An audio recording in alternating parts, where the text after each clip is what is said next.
Athens, the birthplace of democracy, surrounded a small island and gave its people a choice: surrender or die. When the islanders refused, every man was executed. Every woman and child was sold into slavery. The island was emptied, repopulated, and erased from memory. This wasn't a barbarian horde or a tyrant's madness. This was a democracy at the height of its power, making a calculated decision.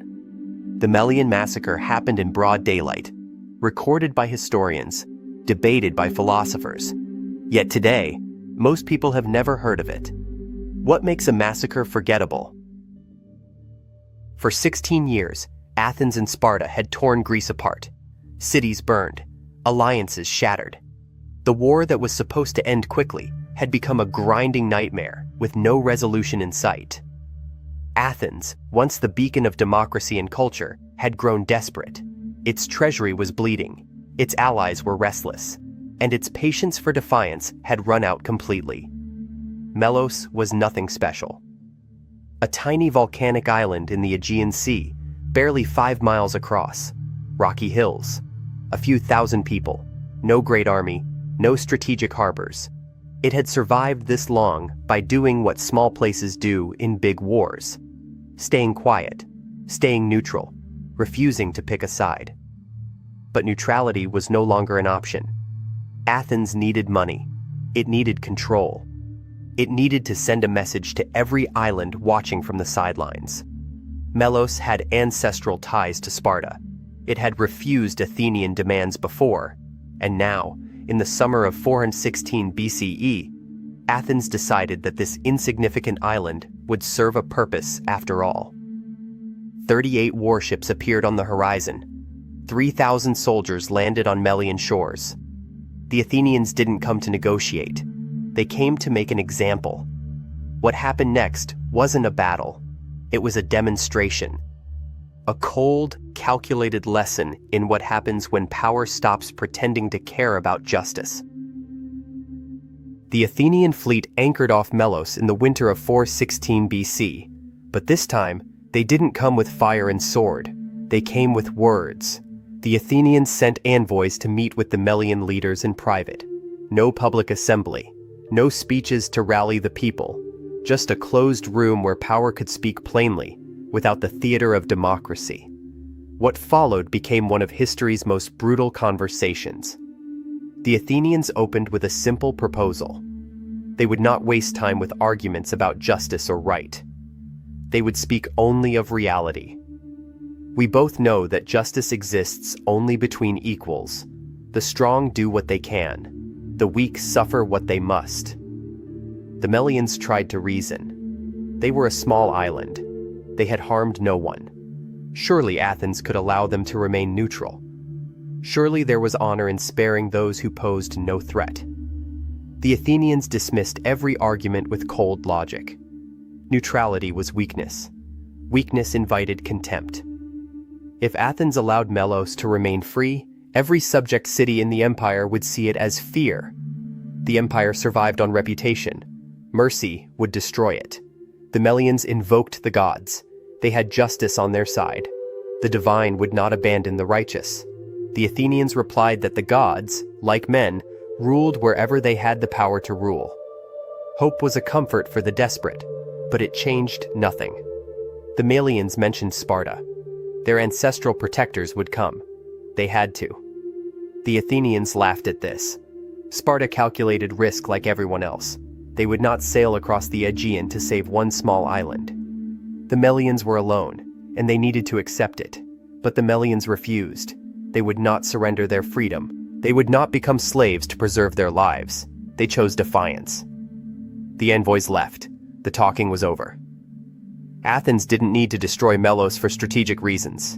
The island had no army, no fleet, no resources that mattered. But that was exactly why it had to be destroyed. Melos was a test. If a powerless island could say no to Athens and survive, the entire empire would unravel. Every city that paid tribute, every ally that bent the knee, would ask the same question. Why obey? The message had to be absolute. Defiance, no matter how small, would be met with total annihilation. Most people stop at the surface of history, but you're still here. So if you want the parts they don't teach, the truths buried beneath time, consider subscribing and becoming part of those who chose to see it all. Now, let's continue. The Athenian commanders gave the order at dawn. The men of Melos were separated from their families. Fathers pulled from their children, sons torn from their mothers. The women screamed, the children cried out. But the soldiers moved with cold efficiency. This was not rage. This was policy. Every adult male was led to the execution grounds. Historians estimate between 400 and 800 men. The exact number is lost to time. What is known is that none were spared. No trials, no exceptions. The Athenians killed them all. The women and children were bound and loaded onto ships. They would be sold in slave markets across the Aegean. Mothers who had watched their husbands die. Children who would never see their fathers again.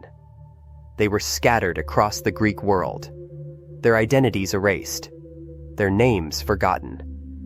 Then the Athenians began the final phase. 500 colonists arrived from Athens. They moved into the homes of the dead. They worked the fields that Melian hands had tended for generations. They worshipped at altars built by people they had destroyed. Melos did not fall. It was erased. The language, the customs, the bloodlines, all severed in a single winter. The island remained. But the people who had called it home for centuries simply ceased to exist. Athens had made its point. This is what happens when you choose neutrality. This is the price of saying no. Athens lost the war within a decade. The Peloponnesian War dragged on for another 9 years after Melos fell. Athens threw more men into Sicily, more fleets into the Aegean, more silver into campaigns that bled the city dry. In 404 BC, Sparta's navy cornered what remained of Athens' once great fleet at Aegospotami. The battle lasted minutes. Athens surrendered weeks later. Sparta marched into the city that had once ruled the sea. The long walls came down. The empire dissolved. And in the chaos of defeat, Sparta freed the survivors of Melos. The few who had been sold into slavery, scattered across Greek markets like broken pottery. They returned to an island of ghosts. The men were still dead. The ruins were still cold. But Melos was no longer a possession of Athens. It was simply empty. Athens rebuilt, slowly, carefully. The democracy returned. Philosophers filled the streets again. Playwrights staged new tragedies in the theater of Dionysus. Within a generation, the city that had burned Melos to ash was teaching the world about virtue.